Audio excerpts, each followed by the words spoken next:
Hello, everybody. We are ready to go. Let me close out this one tab and we will get started here. How's everyone doing out there? Welcome to another live stream. Let's wait like 5 minutes for more people to jump on board. How is everyone doing this Friday? The last weekend of May, and we are entering June. Yeah, 10 weeks of lockdown for me. Yeah, Well, say that, Peter. I mean, we started locking down essentially in March, 23rd of March in Britain. And we were already had a kind of soft lockdown before, from the 16th of March. So I celebrated my birthday on the 20th of March in what was essentially a lockdown. And lockdown birthdays. It seems like an age ago. All right, let me add flesh to that just real quick here. When we started lockdown here, there was snow on the ground, and now we're in summer. Yeah. Yep. Let us know in the live stream if anyone's planning to travel for the summer. Internally, Is anyone looking to go on holiday for the summer? Given that the countries are open and they let you in, and there's no travel certificates going around, or Bill Gates vaccines needed to travel. So let us know in the chat if you are planning to travel somewhere. Interesting to find out. Yeah, Alexander? I think there'll be internal travel. I think people in the United States, for example, there'll be more people going to places like Florida or California, and I suppose in Russia, going to Sochi and those sorts of places. But international travel, I think, is going to be very, very complicated. Very limited. All right, I will probably go to Crimea in August. Okay. Yeah. Sochi, Crimea will do well. Yeah. What about the UK, Alexander? Where do you think people go? Brighton or Brighton Beach? You go to the pub. We do. And we got Britain is actually a beautiful country. We've got lots of places to go to. I mean, so actually. Yeah, but what do you think is going to be like the hot tourist destinations for the summer? It's a very good question. I'm guessing it'd be more places like the Peak District, the Lake District, Scotland, the Scottish Highlands, those sort of places. I think the seaside, the seashore, don't compare it to the sea in the Mediterranean. It's sort of very cold and rather bracing, as we say. Yeah, but you have the boardwalks, and you have you do. It might be. I mean, there are seaside towns, and there were seaside resorts. Maybe this will regenerate them. Maybe it'll be good for places like Blackpool, Lyme Regis, which is the other sort of extreme at the end of the social scale. We'll see. I mean, nobody knows at the moment, because bear in mind, we are still in effective lockdown. All right. Let's see. People are joining us right now for the stream. Mars Bluto, how you doing? Hello, Valius. How are you? Hope all is well. Molly, how are you doing, Molly? Phoenix FP40. Hello, Phoenix FP40. Stan, how are you doing, Stan? Harry, how are things going? DJ Jordy in Nicosia. Where are you at, DJ Jordy in Nicosia? You are in the same city as me. Valius, thank you for that super chat. Thank you very much, Valius, to kick things off. And Spartan Warrior Queen. Thank you, Spartan Warrior Queen. You are back moderating. Thank you very much for all the help that you do. You are absolutely the best. Let's see. Hello, Alex. Doug says, travel, ? Yeah. I think a lot of people are saying the same thing. Alexander is going to Greece. Cool. And where are you at right now, Alexander? Well, I'm not you, Alexander. Alexander in the chat. another Alexander. Yeah, another Alexander. Stunned, Hey, Raul, how are you? It's good to know that people are going to be coming to Greece. Greece is opening up to like 8 countries, mostly up north and in Eastern Europe. Yes. So that's good to hear. Really good to hear. Let's see. Hey, Linda, how are you? Hello from Sydney. Hello from Seattle. Glasgow, Scotland. Awesome. One of my favorite bands is from Glasgow, Scotland, actually. Las Vegas, they're awesome. You're in Serbia. Yeah, I think we are. Greece is opening up to Serbia. So yeah. we are welcome everybody from Serbia to Greece. And actually, I would like to also visit Serbia this summer. So hopefully I can make that happen as well. So guys, let's get rolling. What do you guys think? Hello, Albania. How's everyone doing in Albania? Yeah, let's get rolling. In Moscow, we have the host of RT's Crosstalk and still in lockdown. right, Peter? Still in lockdown? In Peter lockdown Lavelle. for 10 weeks now, and RT, a subset of the lockdown, will be in lockdown until at least the 18th. So I got 2 more weeks of this here at the about almost 3. What do you think that signals, that they're actually giving you a date to return back for Moscow in general? Yeah, I mean, I still, and I'm disappointed in the authorities, because we were on the 5th of this month, we were supposed to be given the opening up plan. And so it's been very slow in communicating it to the population. Essentially, from what I understand, is that there will be lessening it. There'll be, you can get passes to go move around the city twice a week. They're going to lessen that.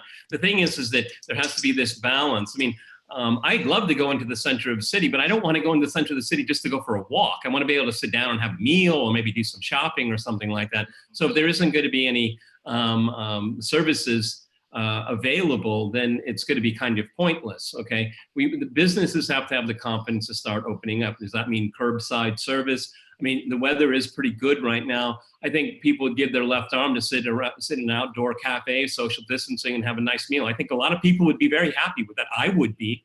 I haven't been out of my compound for 10 weeks. Okay, so it's just going to be a staggering effect. But businesses have to have the confidence that, they're going to be able to open up their doors. There's an optometry shop. They call me every other day saying they're open. I mean, because they have your data, and I'm getting more and more SMSs. We're open, come. Okay, so that's the thing here. It's good. The real secret of success for the opening here will be the transportation system, because people that have visited Moscow know that the Moscow Underground, the metro system, is the key to the city. And that's how you so easily get around. Is it going to be gloves and masks? Is it going to be a certain days of the week for you? Do you have to get permission for it? All of these things have to be figured out in short order, okay, so we can get this city moving again. All right. Hello from Hanoi, from Zimbabwe. Hello, Alex, Alexander, and Peter from Zimbabwe, from Durham, from Spain, Missouri, USA. Hi from LA. Good to have people here from LA. Alexander, the Oracle of London. How are you doing, Alexander? Well, we're well. It's the weather is beautiful. The lockdown is rapidly, I would say, disintegrating in London, where we are, in the sense that most of the shops are still closed. So it's not helping businesses, but you no longer see people anymore observing social distancing rules. And parks are full, and people are driving their cars, and they're moving around. So in a sense, it's become a much easier time, but we've still got a long way to go. And Peter was talking about plans to reopen. We've got nothing like that here. Okay. All right, guys, let's talk about Trump then, and Twitter and social media and big tech.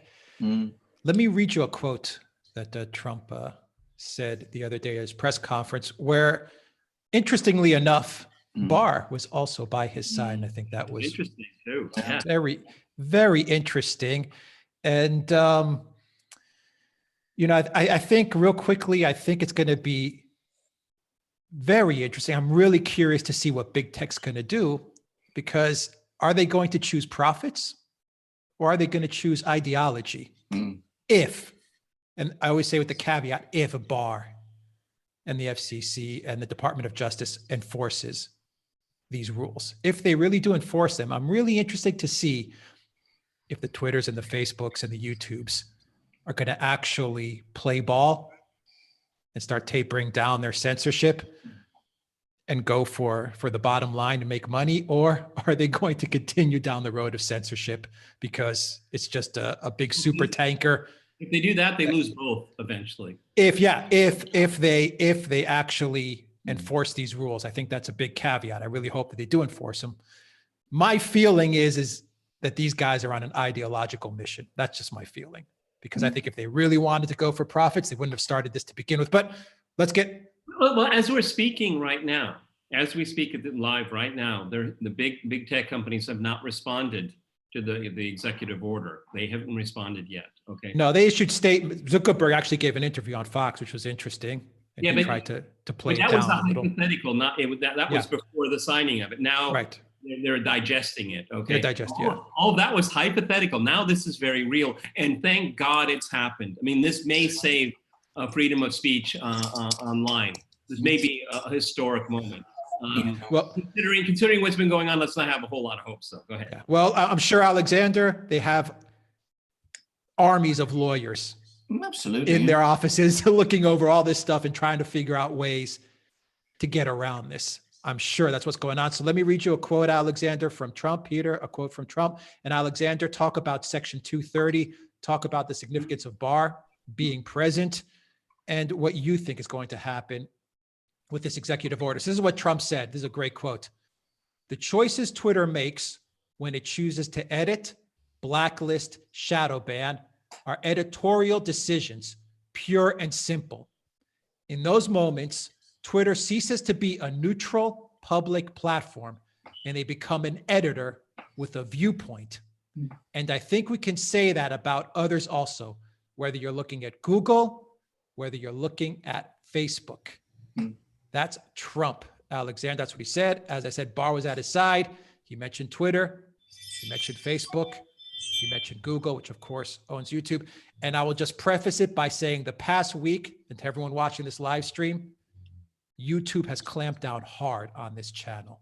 I mean, extremely hard. For every 10 or 20 subscribers we get, I'll refresh the dashboard, and in 10 minutes we'll lose literally 10 or 20 subscribers. If I could just inject here, Crosstalk has been devastated over the last few months. We do a program on China. It gets 6,000 hits when it traditionally would be at the very least 60,000. It's not, I haven't changed. The algorithm has changed.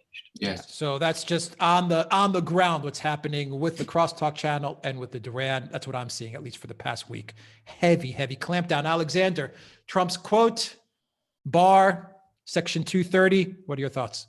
Well, I'm going to make a prediction. I think they will most definitely continue. The tech companies will most definitely continue with their censorship and all their things that they're doing. I think they will. Their calculation is that they're going to be able to brazen this out until November, when the election happens. If Joe Biden is elected president, he will cancel this executive order in January. So that's what they're hoping. That's their plan. If Trump wins in November, the executive order remains in effect. Legal enforcement will accelerate, and we will see things change. Because legally speaking, the tech companies, in my opinion, haven't got a leg to stand on. I mean, they're in a very, very difficult legal position. But everything takes time in the law. This is always the problem.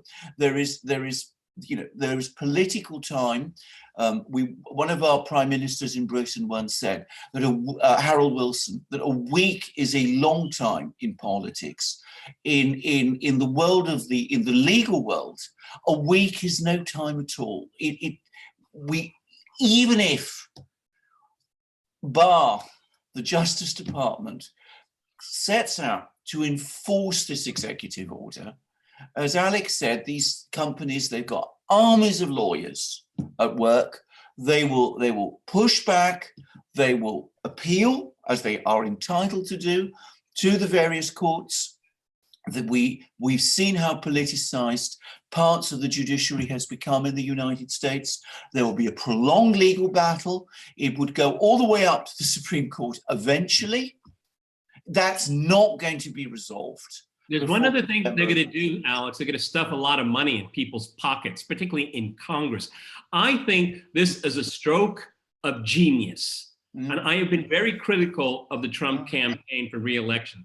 This is a winning campaign issue. Not China, and not Biden and Hunter. People can't get a grasp on that, considering their everyday woes. But everyone, virtually everyone, has contact with internet platforms. Okay, if it's Google, if it's Facebook, it's YouTube. This is something everybody can understand, and a lot of people feel it. They can see it now. We are acutely aware of it because we're on the short end of the stick of it. But other people are beginning to notice, why are these channels disappearing? Why are they being deleted?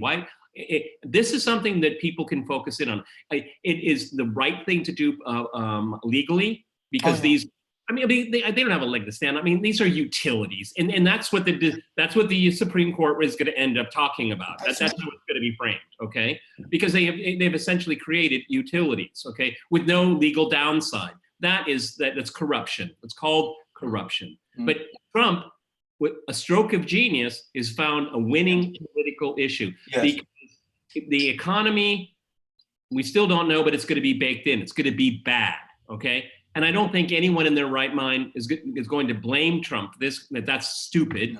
How he reacts to it, that's debatable. I think that's fair. But we have a few months now to see what the economy is going to do. I have faulted him from not going to the left of Biden, but maybe just his donors and special interests won't let him go there, okay? But this is a stroke of genius. Now things get interesting.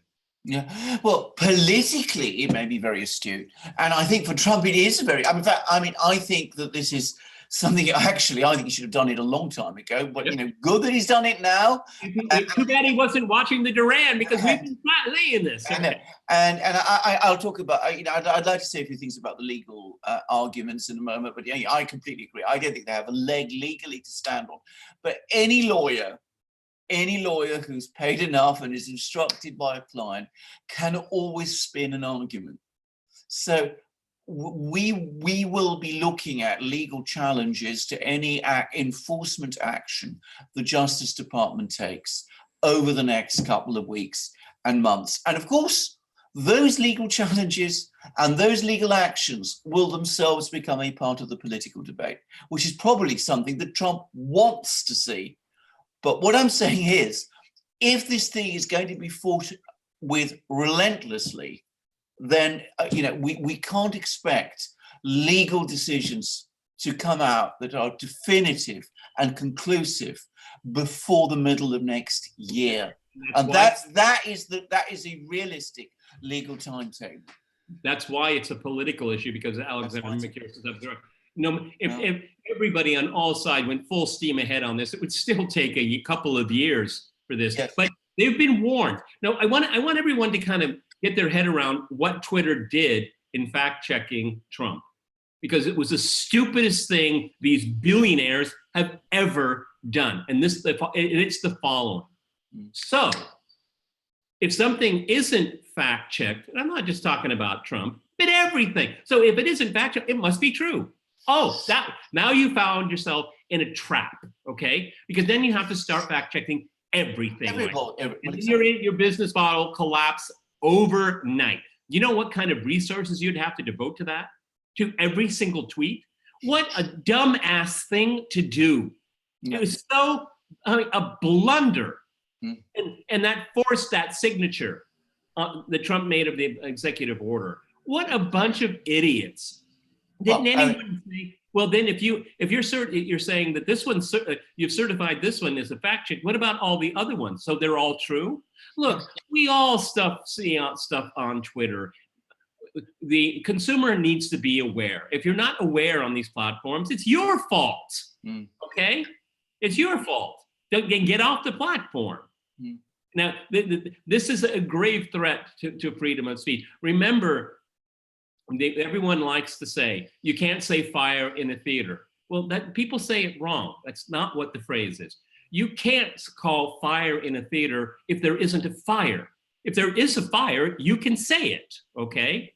And so, what Twitter did made a cardinal mistake. I mean, an unforced error that the likes of, it really makes me laugh at them. That they think they're so more intelligent, more superior, so culturally superior than we are. It shows that they're really stupid and silly.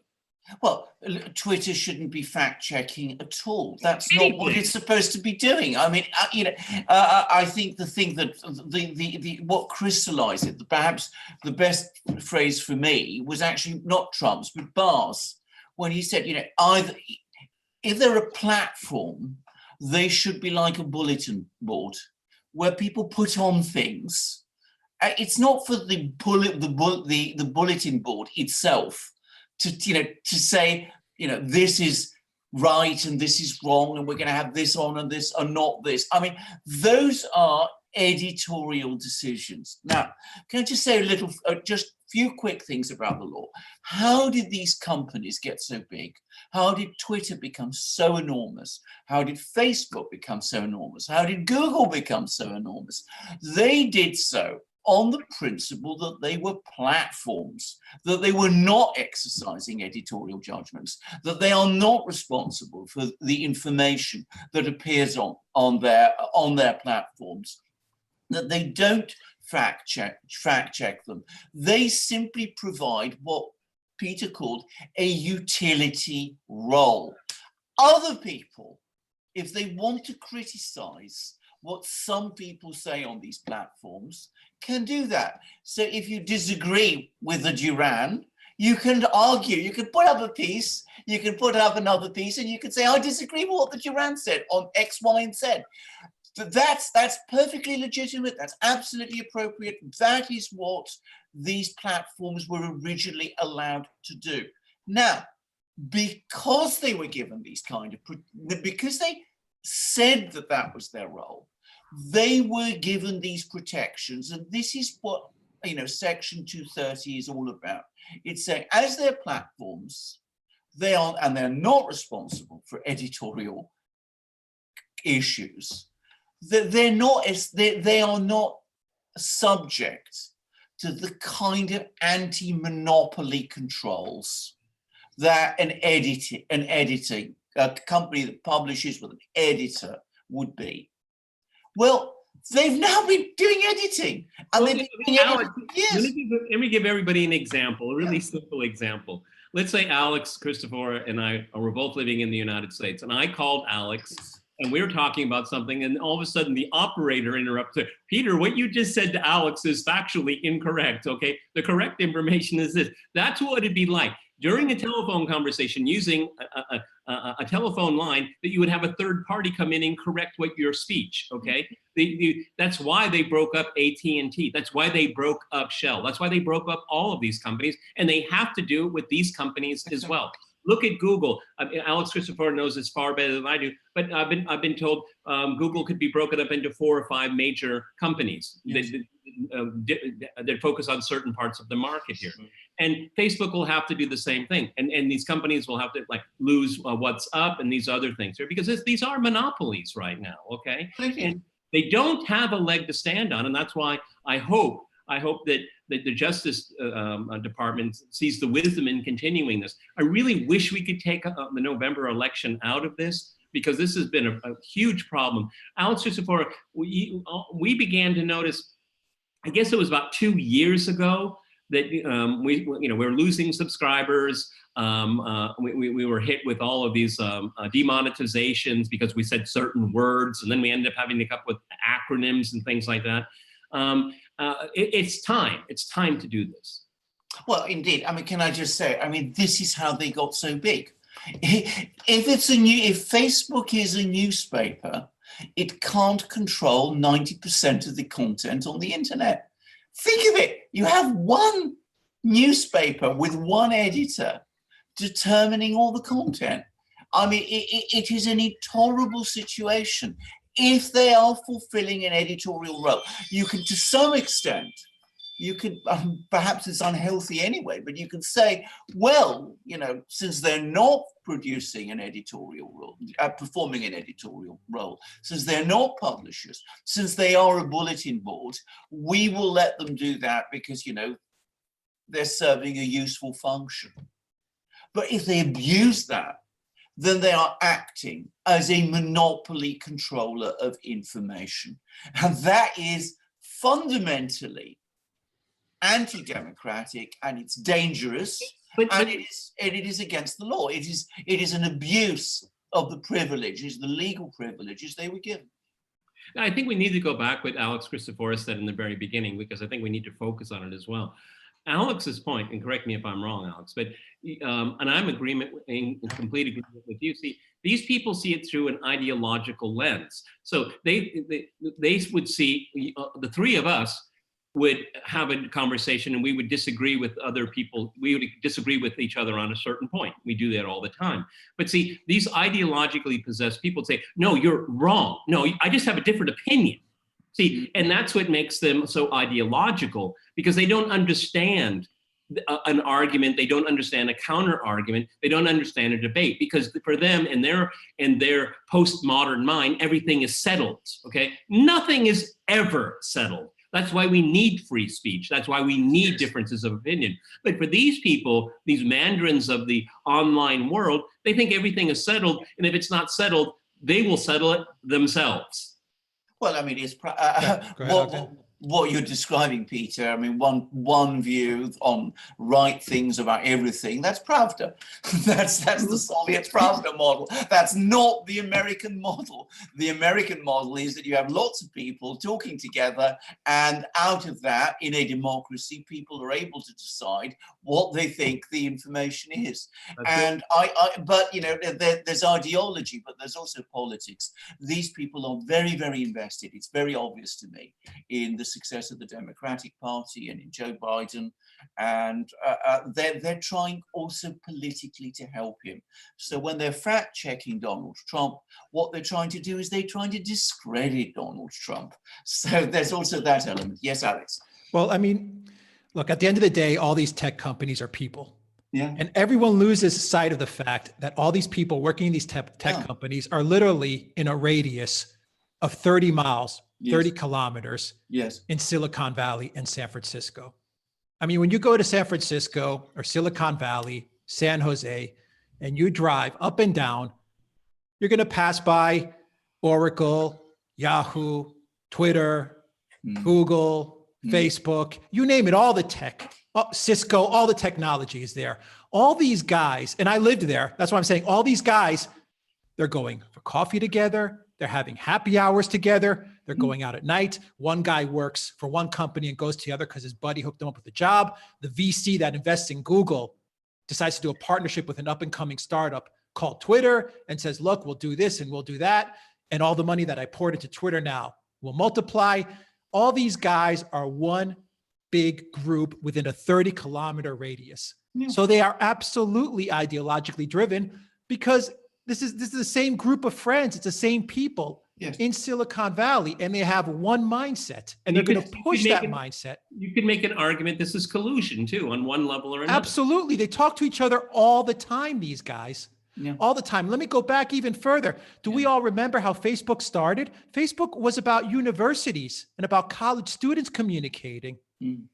Twitter used to just be an RSS timeline feed.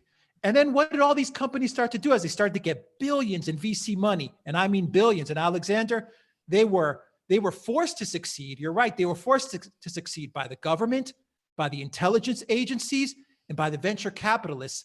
These companies didn't get 1 or 2 million in venture funding. They got billions in VC funding before they even went public. Facebook got anywhere, I think around 2 to 3 billion in VC money. Think about that. $2 billion in venture capital before they even listed. There was no way they were going to fail. No way. What would you do? Everyone watching this, what would you do if someone said, here's $2 billion for your business, for your website? Now go make it a success. What would you do? The minute they put algorithms, Facebook, an algorithm so that 16% of the people that follow you, Peter, 16% will see your post. The other percentage won't see it. Facebook decides that. Twitter moved away from a timeline-oriented feed, and they started to implement algorithms. What is that, Alexander? That's you're putting an editorial spin, aren't Absolutely. you? Of course you are. Coders are writing these algorithms. They're going to decide who sees what. They're exercising editorial control. Absolutely. This started a long time ago. Russiagate, the CV, identity politics, all this stuff. Just put it into hyperdrive. Absolutely. And now these people feel that they're all powerful and they can censor, demonetize, shadow ban, blacklist, whoever they want. They shadow ban people. Peter, someone in the live stream was saying that he searches for crosstalk. He can't find it when he types in crosstalk. How is that possible? How in God's name is it possible for someone to type in crosstalk and for it to not appear? What I used to do on Google, I made up a Google news alert just so I knew when Google picked it up, and it like clockwork. And then all of a sudden, gone. And my numbers have been clobbered. Okay, I was very depressed about it. I'll be honest with you.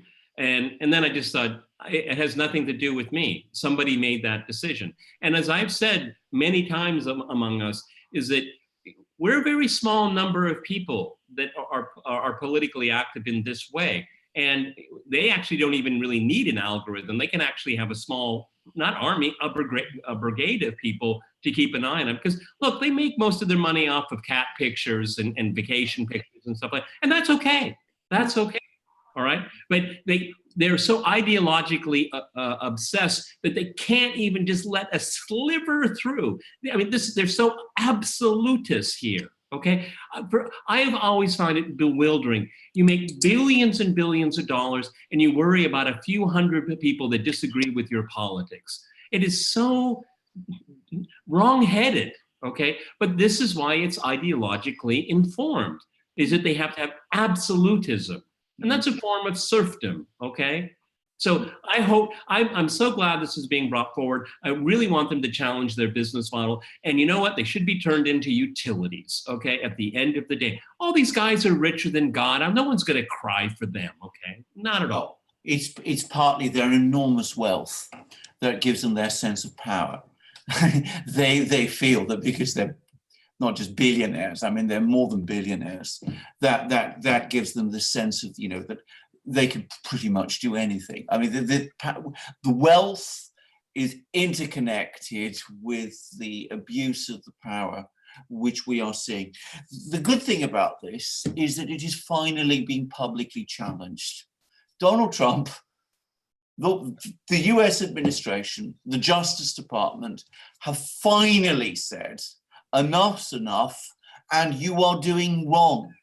I don't expect all those people that Alex was talking about, within this 30-kilometer radius, that they're going to change anything. I mean, even this morning, as I understand it, they were flagging up comments under one of Trump's. You can't change them, yeah. I can't. These are people. I cannot imagine that they're going to change it. What they're going to do is they're going to dig in, they're going to double down, they're going to, as I said, hope and do everything they can to get Biden elected, and hope that works, with the knowledge that if it does, Biden will cancel this executive order. And that's what their tactics will be. Now, if Biden is not elected, if Donald Trump is elected, then I think things will change. And what I suspect we will see is not legal challenges going all the way up to the Supreme Court. I think that these people are getting their advice from their lawyers. Their lawyers will tell them, at the end of the day, if we go all that way, it's very dangerous for us. There will be our business models could be affected. What you will see is a negotiation and a deal. And we've got to be very clear, that deal might suit Republicans, it might suit Donald Trump, might not be good for everyone, but that is the reality of the world. Thank you, Alan, for bringing up Gates. Thank you, Alan. Does anyone remember that Microsoft invested, I believe, $1 billion in Facebook when it was still a university network? And what did that billion do? It turned it into a worldwide social network. Yeah. Well, and the CIA also was involved in this. CIA invested $16 million into Facebook. They were one of the first investors into Facebook. And of course, they did it through a VC company, of which they put the 16 million. They got them up off the ground. And they were meant to succeed. Because they don't just give each other money. They leverage each other up, because it was Google that way, which has all its other, and Microsoft and all of these people. They will help each other. They will make sure that, traffic goes to Facebook instead of some other site, because of course, that's the way monopolists grow also their money. They always rig markets. I mean, that's the nature of the thing.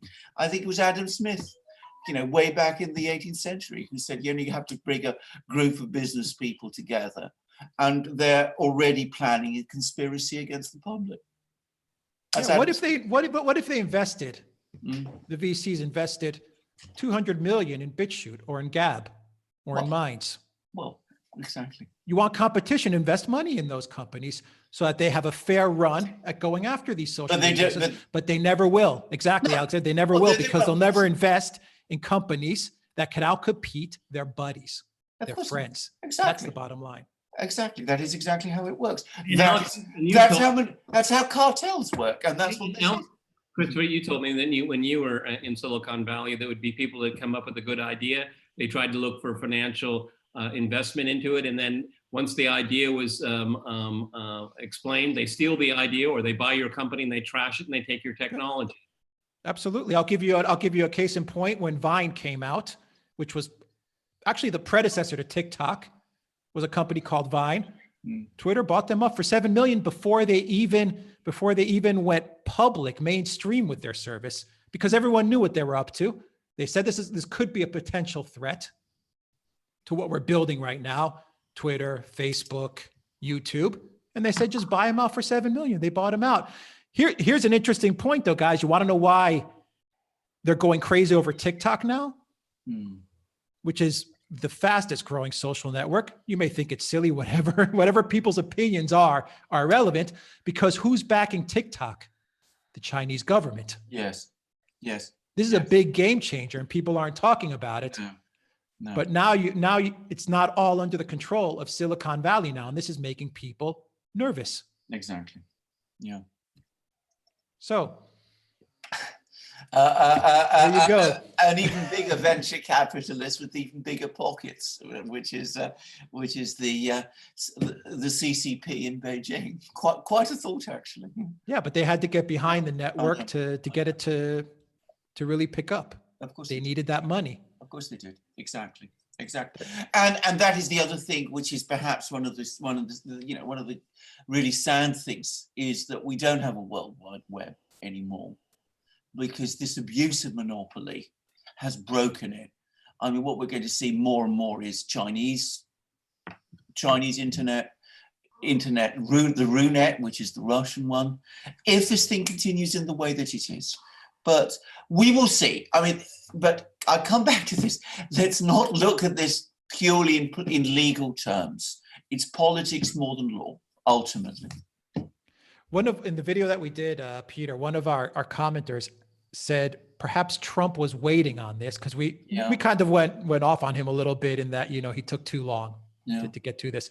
But one of the commenters said, which is an interesting point, that Trump was just waiting for these guys to trip up, and then he was going to pounce. What do you think of that? Cool. I think that makes perfect political sense to me, and particularly since, my opinion, Trump has been floundering in his campaign, and now and we said this a week ago, need to get focused, need to get on message. I'm absolutely convinced this is a message that will resonate with a lot of people. People are sick and tired of being told what to think online, okay? Because being online is so much part of our lives now. This is a winner. This is a winner issue. Right. Can I just say very quickly, the commentator was absolutely right. Trump clearly was biding his time, because you do not write an executive order like this in a single day. This has clearly been worked on for a very, very long time. The Justice Department has clearly been consulted, and that was why we saw William Barr at the press conference supporting the things that Trump said. This was clearly prepared for and planned over a period, and they were waiting for one of the tech companies to slip, and Twitter did, by doing the crazy thing that Peter said, which is to fact check Donald Trump. So that was the opening for this. And the optics of having Barr standing there and even speaking, I mean, brilliant. See, that's what I expect. Yeah. That's the kind of stuff I expect, all right? Absolutely, the optics of that. And, first of all, you can have Trump, always in his own lane, all by himself. That's the way he is, and he's never going to change. But you have Attorney General Barr, who is very much respected, particularly by Trump's base, okay? Because Barr dismantled the Russiagate hoax, and helping to completely obliterate it. The optics, perfect. Yes. This is all out war until November, Alexander. Absolutely, absolutely. I mean, this is absolutely right. But I mean, at least on this, he does have the Justice Department behind him. I mean, that I suspect has also been part of the problem. And do you remember when Trump first became president and he did an executive order, a travel ban executive order, and Sally Yates said, I'm not going to enforce it because I consider it to be unconstitutional. And then we had all kinds of legal battles going all the way up to the Supreme Court. And he won. He won, of course he did. I said at the time he would. But I mean, the fact of the matter is he did not have the Justice Department on side because firstly, he had Sally Yates, who was openly hostile to him, and then he had Jeff Sessions, who did absolutely nothing for him. Now he has an attorney general who is being very careful to come along to a press conference. And bear in mind, Barr had to agree to come. He had to agree to come. I mean, he did, he's not under orders. The president can't order him to come to a press conference. Right. So Barr chose to come to make the point that the Justice Department is behind this latest executive order. So there will be a legal battle, and there will be a political battle, and there will be a battle of narratives.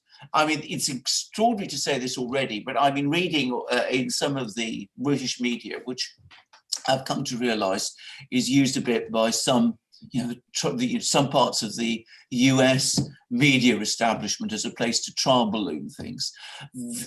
They're now saying that this executive order, whose purpose is to protect free speech, is actually an attack on free speech because it is trying essentially to coerce the tech companies into doing Trump's bidding. So, the world once again turned on its head, everything inside out, through the looking glass.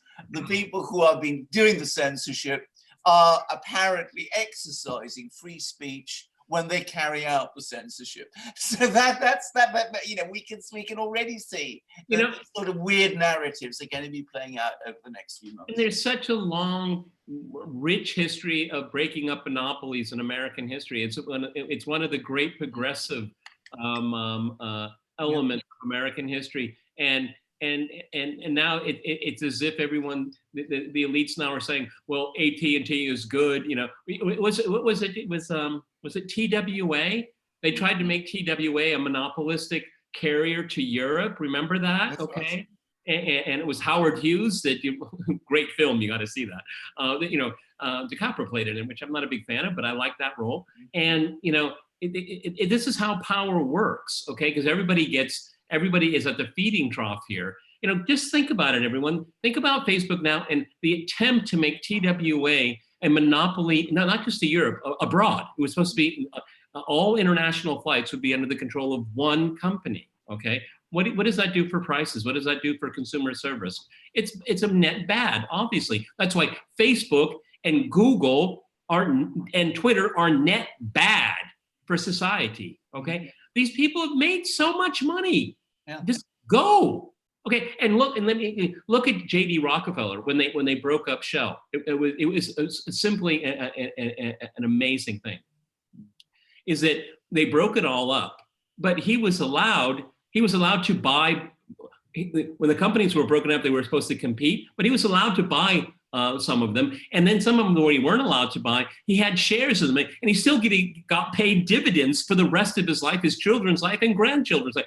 No matter, this is going back to the deal that Alexander Makiris mentioned. The deal will be where we'll get a semblance of a more fair playing ground, but they'll still be paying these guys gobs and gobs of money. Mark my words, a deal will be like that. There'll be a financial incentive for the deal, while the public will be better served. I agree. I mean, I think we've got to be realistic. I think that the optimal outcome for this is Trump is re-elected, and a deal will be done. It will certainly see change. It'll be a more open internet. But I think the idea that of the internet as a complete public square where anybody can come along and is free to say what they want, I think that's been lost.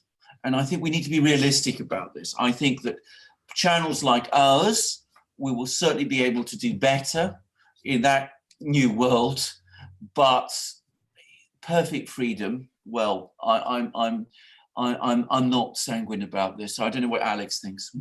What I think is really interesting here, to both Alexes here, we all know that certain elements of the electorate are very keen on certain issues. Now, conservatives, almost always their top concern is court appointments. That's very important for conservatives, okay?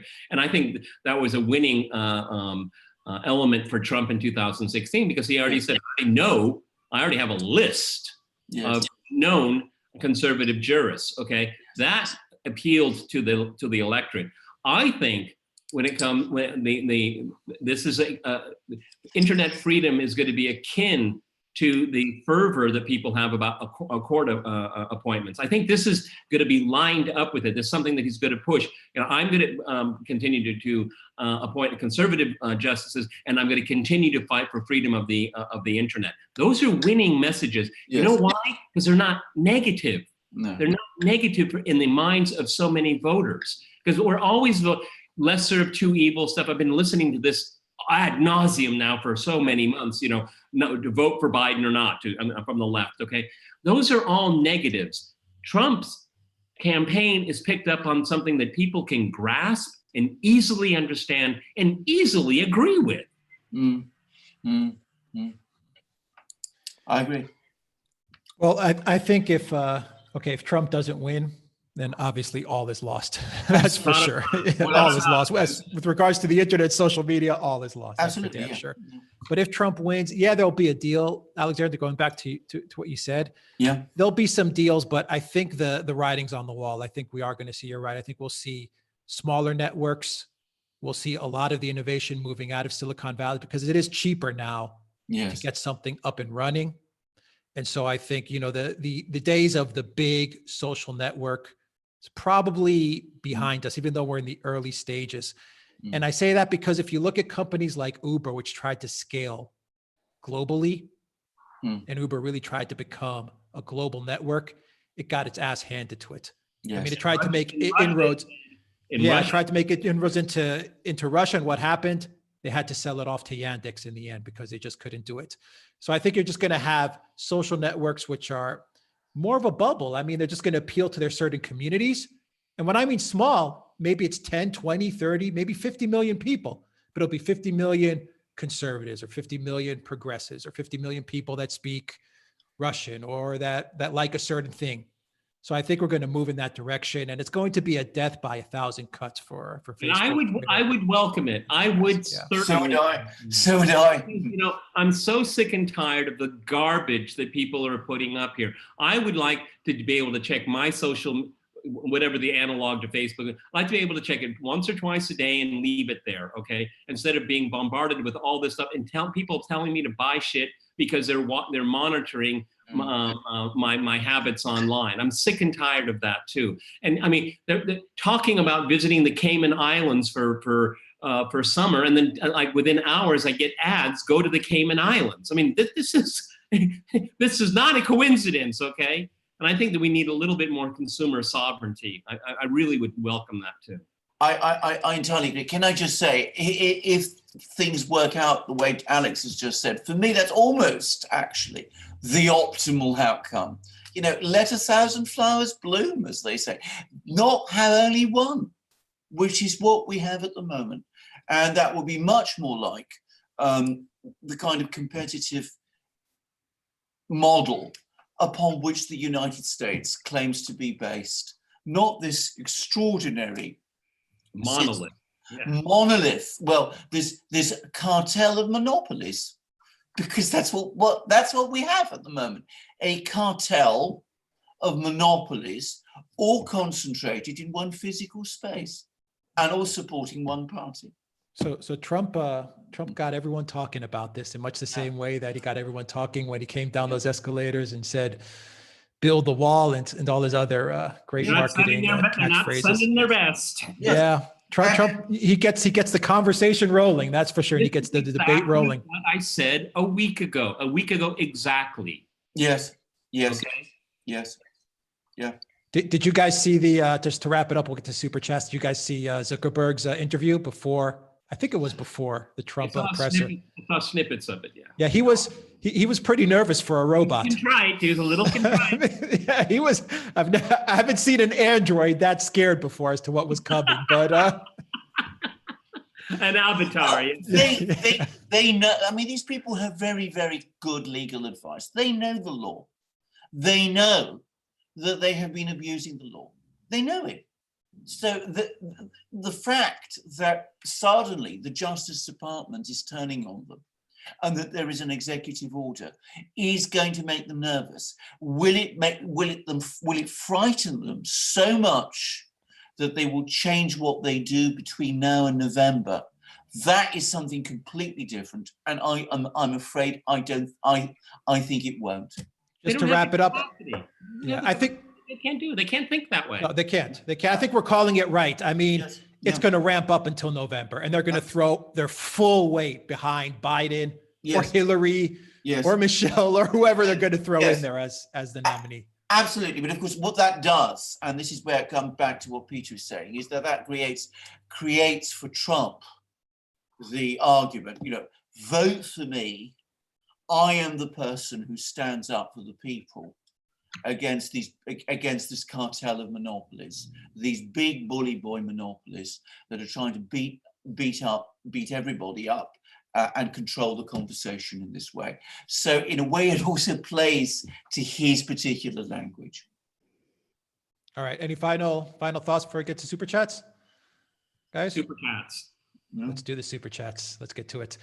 Valies, once again, thank you for your super chat. Brian, €10 super chat. Thank you very much. Brian from Paul, $20 super chat. Great show. Alex, can you tell us what you know about the connections between Sheldon Adelson, Julian Assange, Mike Pompeo, and the Republican Party?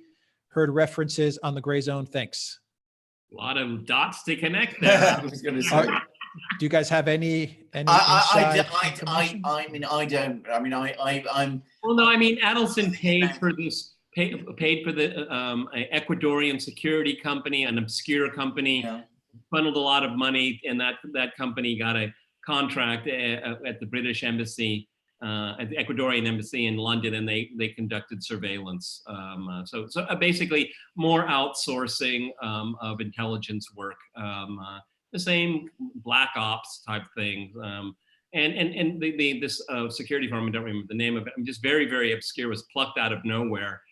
Because they knew that the provider of money knew that they would get what they wanted. It's all the usual stuff. Okay, it's not really surprising. I wish the media would talk more about the what were we calling it, the stupid Bay of Pigs. I mean, this whole story with Venezuela. I mean, it's comical. It's just amazing, and almost no one wants to talk about it. I saw Mike Pompeo on Laura Ingram's program, and as much as I admire Laura, she's got a good heart and she's very, very smart, but she trembles in front of power. I mean, she had that oath on Pompeo and really didn't press him on that Saudi or two Saudi soldiers that were in Florida that were basically Al-Qaeda operatives, and they filmed the killing of the 3 American servicemen. I mean, where was the oversight? And of course, Pompeo, well, ask the Defense Department about that. I'm just pumped, I mean, when there's a real story,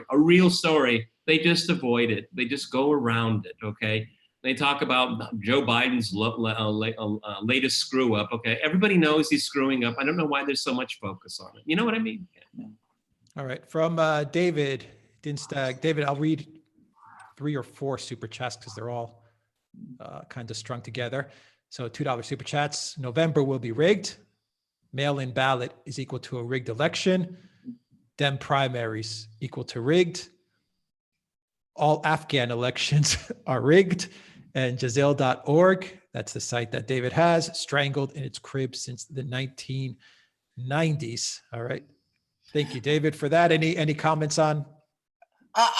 Every So- point that every point that David makes, I have a great deal of sympathy for. He may be right about all of them, and this is the result of this kind of rigged world in which we have seen a rigged situation where, as I said, a cartel of monopolies essentially controls information on the internet, a rigged primary process by the Democratic Party, which ends up with people like Hillary Clinton and Joe Biden, who do not have vast amounts of support in the United States, ending up by being the Democratic Party's candidates, rigged judicial systems whereby Judge Emmett now tries to appoint his own prosecutor because he wants to send an innocent man to prison. How can one be surprised when people like David are as cynical as they are? And this a mail-in election that is just so rife with corruption. People have already gone to prison for doing it. So anyone says that this is a right-wing conspiracy, a right-wing talking point, these people simply are lying to you. They're lying to you. Okay, that's why we don't have it, because it's so open. It's so rife with corruption here. I have to say, and I don't want to be alarmist here, but if they don't handle this general election the right way, no matter what the outcome is, the country will explode. Because no one will believe anymore the outcome. This is the prodigy of Russiagate, destruction of trust in public institutions and the media. Russiagate did all of that, and there's no one that wants to turn around and make amends and try to correct this. Okay, so this is the fruit that is being born from that fake conspiracy, that hoax. And we all will pay a very high price for it, for their very, very narrow and petty interests. Yes. I remember in 2017, Alexander wrote an article, and you were explaining, I think you were going over Hillary Clinton when she came out and she said 13 intelligence agencies or something, right. whatever she was pushing at that time. And I remember and I'm paraphrasing, but I think I'm going to get it down exactly as you said it. You said, Hillary Clinton just placed a bomb under the United States democracy. Yeah. It's something like that. You just said it. She placed a bomb under U.S. democracy. Yes. The whole Russiagate thing. Yes. Back then. And we now see the consequences. As I said, an election in November, which is beginning to look as if nobody's going to trust the outcome. What a disaster. What an absolute disaster. All because of this utter derangement about Donald Trump. But that's only the smallest part of it. All because these people won't give up control. They won't let democratic processes in the United States, be it in the media, the internet, the judicial system, the legal system, the economic system, anywhere, play themselves out as they are supposed to do. All right. From Samuel Stafford, $100 super chat. The Duran is equal to sanity. Keep up the great broadcasts. Thank you very much, Samuel. That is an awesome super chat. Thank you. From David, another $2 super chat. Silicon Valley is DARPA. And connected to that one is not just VC money to Silicon Valley. Money came from the defense big time through universities. Well, I'm sure that's true. Yes, I've no doubt. A lot of money was getting poured into these companies. A lot of money. Yeah. Google is Stanford, born and raised and grown. So absolutely. From Azar Joma, £2 super chat. Thank you very much, Azar, for that super chat. From David, a $5 super chat. I believe original off the books money trail from Pakistani kickbacks from long ago. Aid money. All right. Thank you for that, David, for that $5 super chat. Truth Seeker is a member to the Duran community. Welcome, Truth Seeker. Good to have you on board. From Philip, $10 super chat. Thank you, Philip, very much. From David, a $5 super chat. They may well turn up the flame. Remember Mike Hastings. Look at Assange. All right. Yeah, Thank you, it's so Dave. Yep. unfortunate all of this stuff going around here that the fate of Julian Assange hasn't given enough time. It's still ongoing. You know, they let the worst kinds of criminals out in the United States because of the threat of coronavirus, but they won't let him out because of the threat of coronavirus. No, it's obviously what's in play here. Yeah, I agree. Tucker Carlson had last night was talking about Assange, and he had Glenn Greenwald on. Yeah, that's and good. we were saying this for a long time. Yes. At least Tucker is still on it. Yes. And he basically said what we've been saying for a while. Assange was begging for people to interview him, begging Yes. Mueller and all these guys to interview him. Yes. They never did. They never did. No. Molly Noonan, $2 super chat. These elites are running scared. Thank you very much, Molly, for that. Yes, they are. But Alexander said they're not going to give up or give in. No. Of course not. I mean, because they're running scared, they're going to become more dangerous. Yep. Absolutely. Absolutely. No, because this is an absolutist game in their eyes. Yeah. Because for them, it's life or death. It's existential, which is antithetical to the very definition of politics itself. Yes. We have politics to negotiate, Yes. to mediate. These people have dispensed with it. They don't need it, okay? Yes. And they will use all of their entire repertoire to get what they want. And applying the law is the least of their concerns. Yeah, I mean, for them, real quick, I think you've said it many times, Peter, for them, this ideology, this neoliberalism, this postmodernism is a religion to them. It really is. Messianic. Yes. It's messianic. It really is a religion. Absolutely. Yes. From It's a cult. Dan, They're a cult. Yes, because it also justifies the extraordinary position they've achieved. I mean, they didn't achieve it, let's be quite straightforward about this, through any great genius or ability.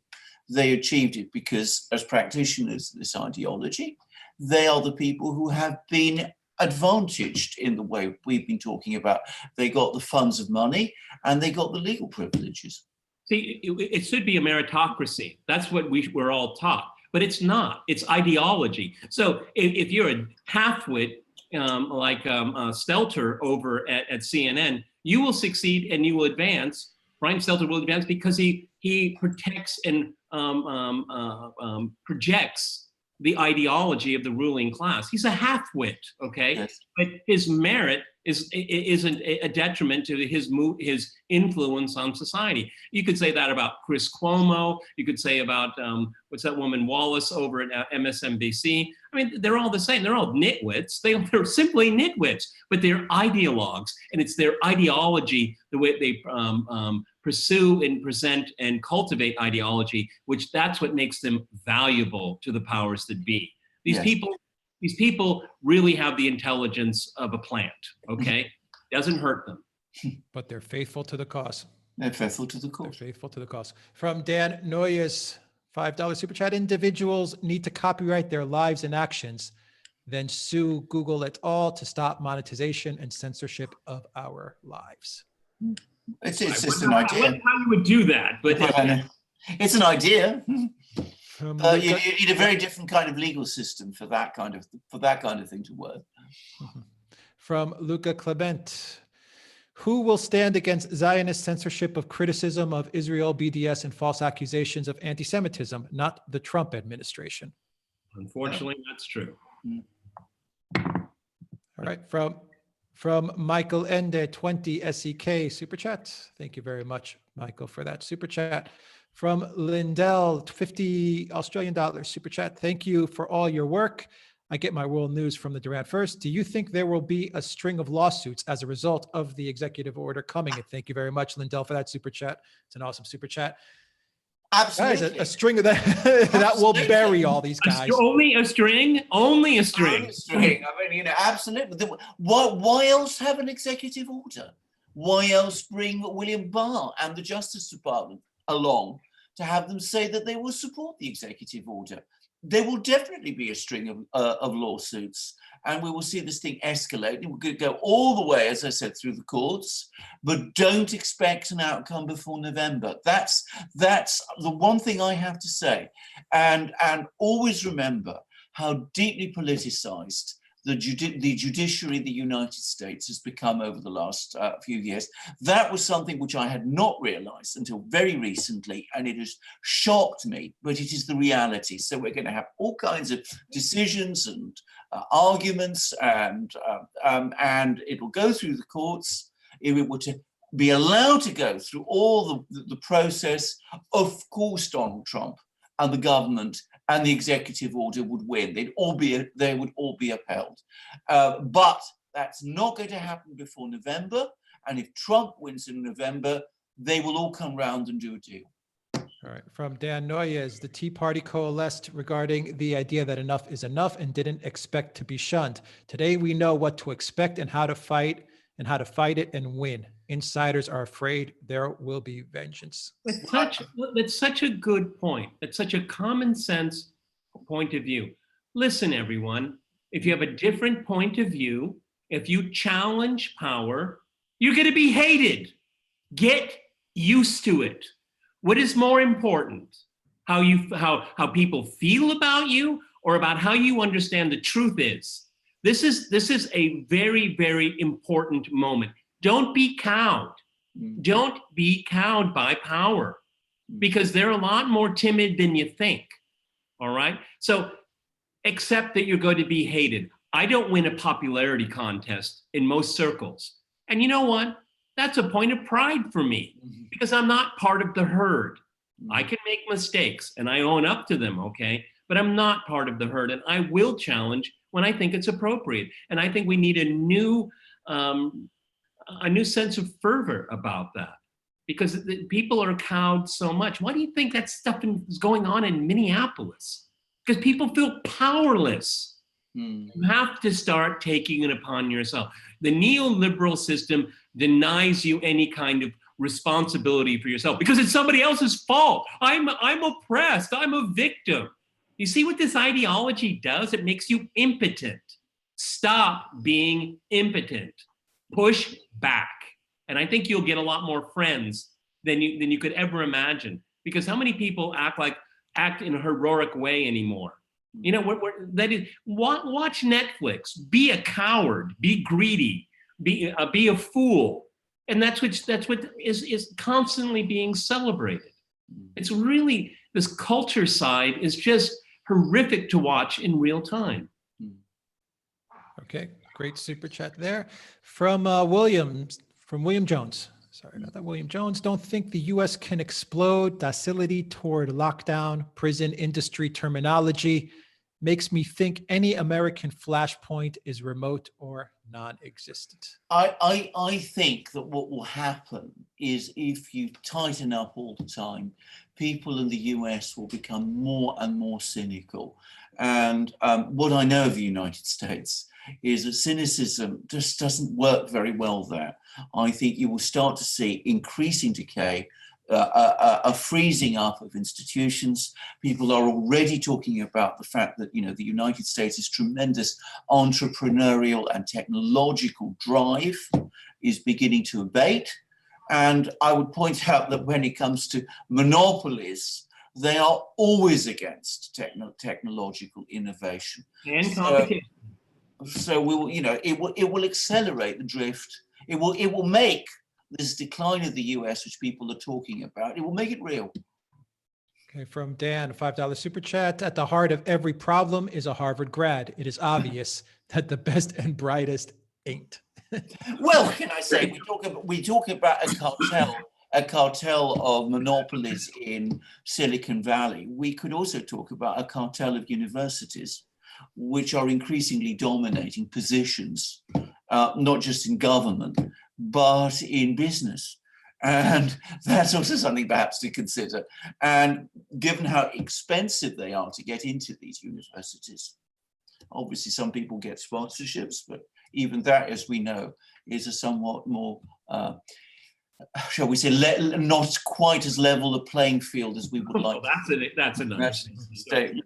Well, I mean, that's perhaps something else that people might want to think about. Meritocracy has been extinguished, okay? Because if you look at the commanding heights of the monopoly cartel like companies, look at universities. They're all self-selective. Okay, it has nothing to do with merit. No. Okay, it has nothing to do with merit. It has if you are ideologically acceptable to the powers that be. Yes. I mean, what was that woman that was hired at the New York Times that she wrote a whole series of tweets about how she enjoys watching white men being hurt and punished and stuff like that. I mean, on the face of it, that person probably needs psychological help. But no, she's ideologically in tune. She's ideologically pure. She passes the purity test. See, this is what the Bolsheviks did. Okay, they had this dilemma. It was called red or expert. And you know what? These ideologues, these Bolshevik bullies, they went for red. They didn't want experts because they weren't ideologically pure. That's the West in 2020. From David, $10 super chat. That's the point. Everything hinges on November. I don't even trust AG Barr. I think it's theater. Look at the last two Dem primaries. Explain that, please. Well, as I said, another example, and how can a fully justified example of the cynicism that there is. I think November is going to be absolutely crucial. I don't think things in the United States are past the point of no return. I still think that is going to be a real election.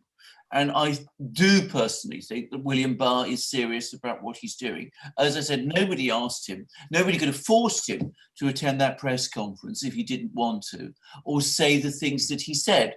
Having said that, I understand where the cynicism is coming from. Let us hope that this cynicism is unjustified. Well, I think irrespective of the outcome, we're seeing a cultural civil war, and there's nothing to turn it back. There's no countervailing trend. It's only going to get worse. I'm sorry to be very pessimistic. And then you have on the top of it an economy that's on its back. I mean, talk about, and I know Alexander Vickers doesn't like this term, but talk about a perfect storm. Okay, from Azar, £2 super chat. Thank you very much for that super chat, Azar. From Alan Tenno, £2 super chat. 2020 started badly. Let's make sure it don't end bad. True, completely true.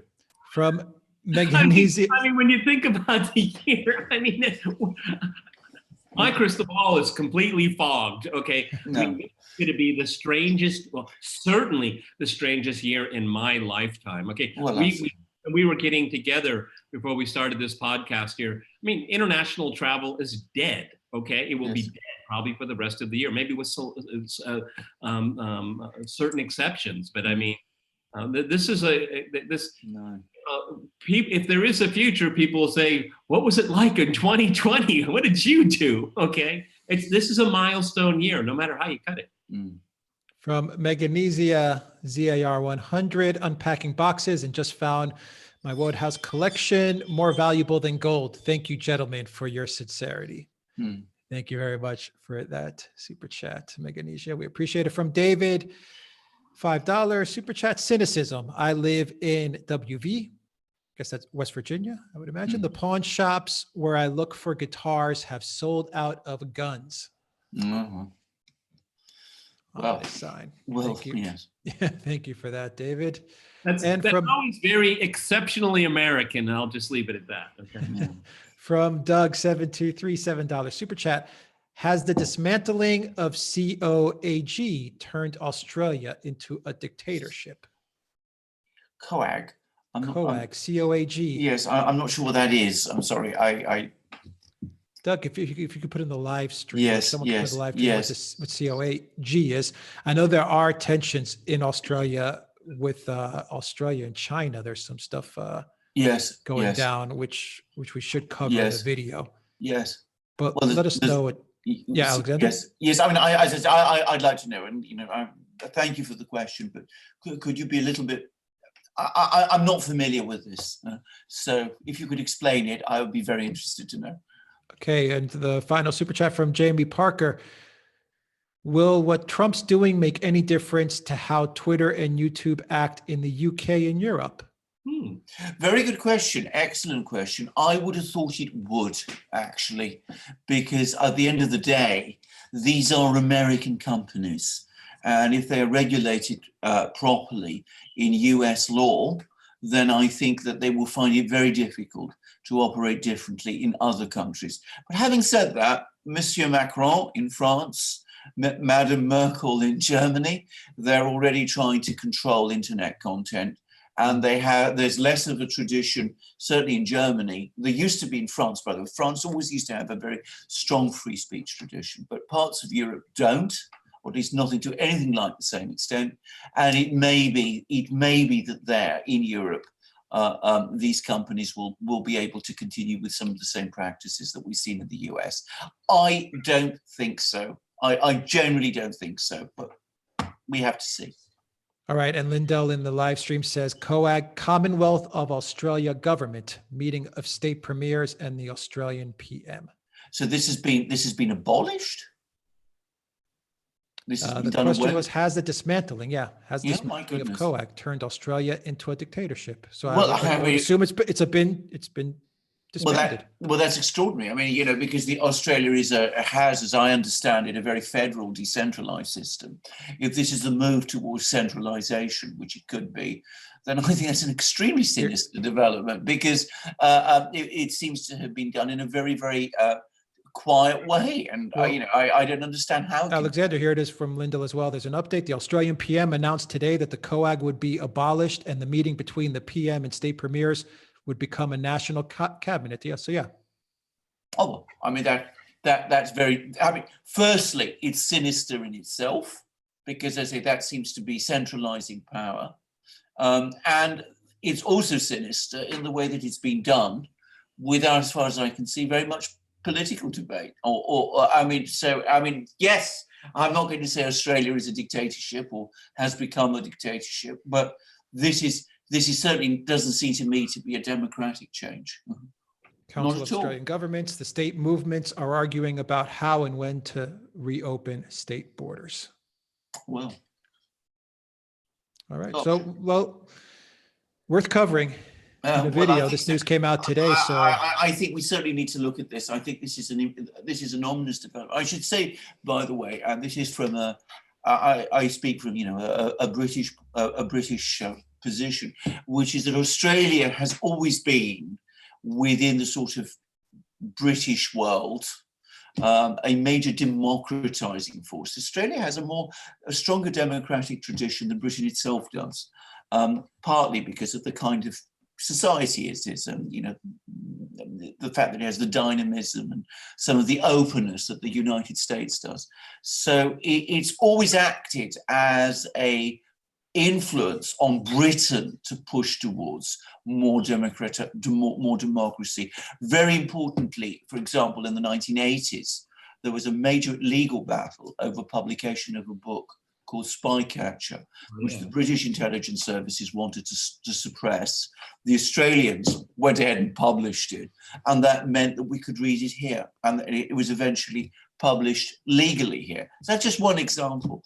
So if Australia is now going in the opposite direction, then that is very bad news for Australia. It's probably very bad news for Britain also. Okay, Iris has just become a member of the Duran community. Thank you very much. And Refis sent the final super chat. Trump has to release JFK, MLK, MK Ultra, and other files. Absolutely, of course you should. Great to see those. Yeah. All right. Any final thoughts, guys, on this live stream and what's going down? I'm going to say this.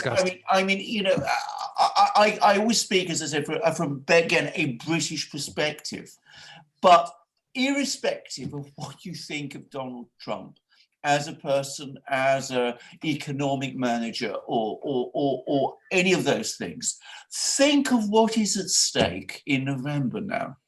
I mean, we've had an attempt over the last 3 years by elements of the US bureaucracy, the intelligence bureaucracy, basically to cancel an election and to mount a drive against the president of the United States. We have a judiciary, part of which, with Judge Sullivan, is out of control. We have a Democratic Party that is constantly fixing the primaries to nominate particular candidates who the Democratic Party base might not particularly want. And now we have a new line, a new battle line which is about freedom of the internet. To my mind, I don't think there's even a question. I mean, it clearly has to be, and I speak now to Americans, it clearly has to be Donald Trump. Only he can clear up these things. Maybe he will, maybe he won't, but you can be absolutely sure that if the other side gets in, if Biden is elected, they definitely won't. So vote Trump. Sorry to put it as simple as that. Well, I don't think I could go quibble about a lot of things here, but I mean, the interesting thing is that the back of what Alexander McKeris had to say is that a choice in a way is being forced now because of this issue. Don't underestimate. I don't think anyone watching this underestimates the influence that on life experience has on an everyday experience. So, I mean, this is a winning issue. It's a winning issue because it's legally right and it's politically right. Very rarely do you get the two at the same time. And that's why I really strongly back this here. And it's something you can get your hands on. You can understand it. It's simple. It's not like Ukraine Gate, okay? Quid pro quo, collusion. What does all that mean? You know, being, having your life being directed in different directions by someone else that you don't even know, or it's just an algorithm, that's a wake-up call. Stand up and say something. Absolutely, and we'll end it there. We got to find a super chat from DNA250C, which the super chat reads, DNA250C is a chip. I am not racist. Please don't ban me. I will not ban you, DNA250C, but I cannot speak about YouTube. YouTube may ban you. From David Dinstag, one more final super chat. You may call me a cynic, but I suggest you brush up on your Shakespeare. The bard was a journo who described personalities. Okay. Welcome to Jeopardy. All right. Thank you, David, for that final super chat. We will end it there, guys. Thank you to everyone who joined us on this live stream. Thank you, Spartan Warrior Queen, for your excellent moderation. As always, we appreciate it. Yes. And we hope everyone has a really good weekend. Take care and get away from your computers. Go outside, talk to people, if you can go outside and talk to people, and enjoy the summer that is coming. All right. Take care, everybody.